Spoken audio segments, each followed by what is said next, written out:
Hi friends, welcome to Selva ப்ரோனா diary. இன்றைக்கி என்ன பார்க்க போகிறோன்னா கிட்ஸோட லஞ்ச் பாக்ஸ் ரெசிபிஸ் டீட்டெயில் பார்க்க போகிறோம். வாங்க வீடியோக்குள்ளே போகலாம். இன்றைக்கி கிட்ஸுக்கு ரொம்ப பிடிச்ச பன்னீர் ஸ்டஃப் சப்பாத்தி தான் பண்ண போகிறோம். அதுக்கு தேவையான பொருட்கள் 100 கிராம் பன்னீர், ஒரு ஸ்மால் சைஸ் வெங்காயம், ஒரு கேரட், ஆஃப் குடமிளகா, கொஞ்சமாக கரம் மசாலா, கொஞ்சமாக வத்தத்தூள், தேவையான அளவு உப்பு போட்டுக்கோங்க. ஃபஸ்ட்டு பேன் எடுத்து அடுப்பில் வச்சுட்டு கொஞ்சமாக எண்ணெய் ஊற்றிக்கோங்க. எண்ணெய் சூடானதும் ஒரு வெங்காயத்தை போட்டு பொடிசாக நறுக்கி வச்சுக்கோங்க. அந்த வெங்காயத்தை போட்டு நல்லா சாட்டை பண்ணுங்கள். சாட்டை ஆனதுக்கப்புறம் துருவின கேரட்டு, ஆஃப் குடமிளகா, தேவைப்பட்டால் நீங்கள் உங்களுக்கு முட்டைக்கோஸ் பசங்க நல்லா சாப்பிடுவாங்கன்னு சொன்னால் கொஞ்சமாக முட்டைக்கோஸ் கூட போட்டுக்கிடலாம். அதெல்லாம் போட்டு நல்லா சாட்டை பண்ணுங்கள்.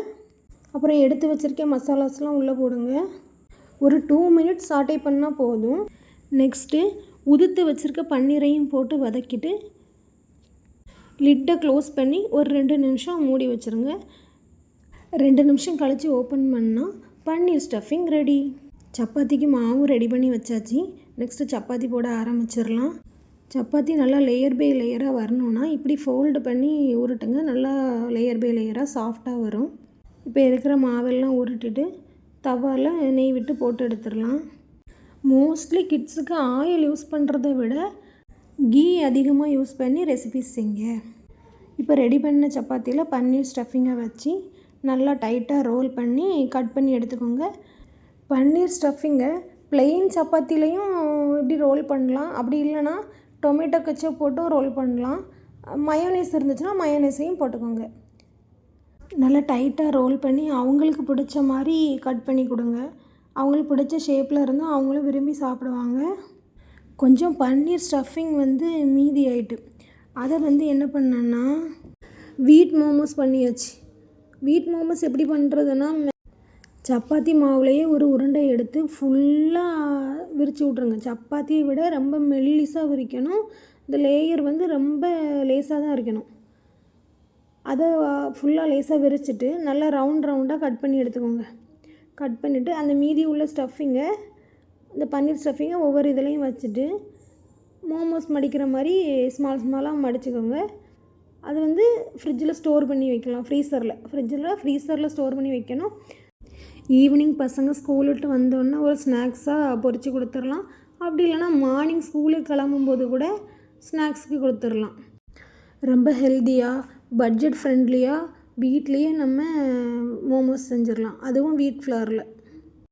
கண்டிப்பாக ட்ரை பண்ணுங்கள். சீக்கிரமே செஞ்சிடலாம். ரொம்ப டைம் எல்லாம் எடுக்காது. ட்ரை பண்ணிவிட்டு எப்படி இருந்துச்சுன்னு கமெண்டில் சொல்லுங்கள். இப்படி ஐட்டம்லாம் காலையில் எனக்கு பிரச்சனை இல்லை. ஃப்ரீஸ் பண்ணியிருக்கேன் மோமோஸ் எடுத்து அவனுக்கு ஸ்நாக்ஸுக்கு கொடுத்து விட்ருவேன், அவனுக்கு பிடிச்ச மாதிரி.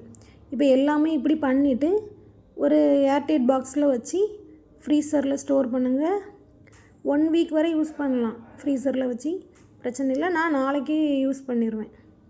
அப்புறம் இதுக்கு டொமேட்டோ கெச்சப் ரெடி பண்ணிடலாம். அதுவும் ரொம்ப சிம்பிள் தான். ஒரு 4 பழுத்த தக்காளி, ஒரு 5 சின்ன வெங்காயம், ஒரு வத்தல், கொஞ்சமாக தண்ணி விட்டு மூடி வச்சு வேக வச்சுருங்க.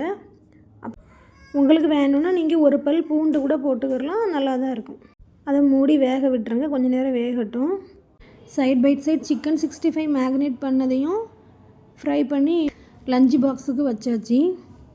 என் பையனுக்கு சண்டே ஆனாலே கொஞ்சம் சிக்கன் எடுத்து வச்சிடணும். மண்டே ஸ்கூலுக்கு கண்டிப்பாக சிக்கன் வச்சு எதாவது செஞ்சு கொடுக்கணும் அவருக்கு.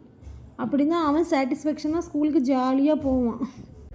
மோஸ்ட்லி எல்லா ஸ்நாக்ஸுக்குமே பசங்க கெச்சப் வச்சு திங்க தான் ஆசைப்படுறாங்க. அது கடையில் வாங்குறது ரொம்ப ப்ரிசர்வேட்டிவ்ஸ் இருக்கும். அதனால் நம்ம வீட்டில் ட்ரை பண்ணுறது தான் ரொம்ப நல்லது. உண்மையாகவே நல்லாயிருக்கும். கிட்ஸுக்கு பிடிக்கும். ரொம்ப டிஃப்ரென்ஸ் எல்லாம் இருக்காது. ட்ரை பண்ணுங்கள். இப்போ கெச்சப் எப்படி செய்யலான்னு பார்ப்போம்.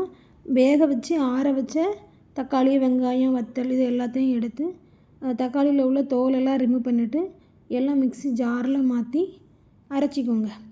நல்லா பேஸ்ட்டாக அரைச்சிட்டு உங்களுக்கு ஃபில்ட்ரு பண்ணணுன்னா நீங்கள் ஃபில்ட்ரு பண்ணிக்கோங்க. அப்படி இல்லைன்னா அப்படியே கூட மிக்ஸ் பண்ணிக்கிடலாம். நான் இங்கே அப்படியே தான் பண்ணியிருக்கேன். பசங்க ஃபில்ட்ரு பண்ணி சாப்பிடுவாங்கன்னா அப்படி பண்ணிக்கோங்க. ஆனால் நான் ஃபில்ட்ரு பண்ணலை. அதில் மையை அரைச்சதை எடுத்து அதே கடாயில் போட்டு நல்லா மிக்ஸ் பண்ணுங்கள். நல்லா கொஞ்சம் கட்டியாகணும். நல்லா மிக்ஸ் பண்ணிவிட்டு 2 ஸ்பூன் சீனி, கொஞ்சமாக லெமன் ஜூஸ் போட்டு நல்லா கிண்டிட்டு எடுத்துருங்க. சூப்பரான கெச்சப் ரெடி. தேங்க்ஸ் ஃபார் வாட்சிங். சப்ஸ்கிரைப் பண்ணுங்கள் மறக்காமல்.